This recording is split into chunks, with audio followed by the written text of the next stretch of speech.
মায়াপুর থেকে যে যে জিনিসগুলো নিয়েছিলাম চলো সেগুলোই তোমাদেরকে দেখাই। আর এই আসনগুলো নিয়েছিলাম 10 টাকা করে। এই গোপী ড্রেসগুলো নেওয়া হয়েছিল পুরঞ্জিতে বাড়ি গোপাল আছে তার জন্যই আর কি। তো এগুলো নিয়েছিল ওই 50, 60, 70 এরকম করে, সবগুলোই আলাদা আলাদা দাম ছিল। আর আরও অনেক কিছু নেওয়া হয়েছিলো, সেগুলো আর কি যাদের জিনিস তারা নিয়ে দেওয়া হয়েছে তাদেরকে, তো সেগুলো আর দেখাতে পারলাম না। আর এইগুলো নিয়েছিল 60, 70 এরকম করে নিয়েছিল।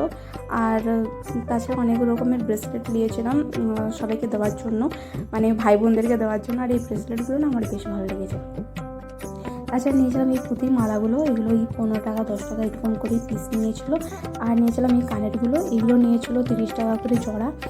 4 জোড়া হচ্ছে গিফট। আর লাস্টের এই ছোটোটা, এটা আমি আমার জন্য নিয়েছিলাম।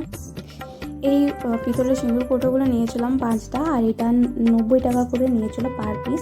তো এগুলো ছিল গিফটের জন্য। তো এই তো ছিল শপিং।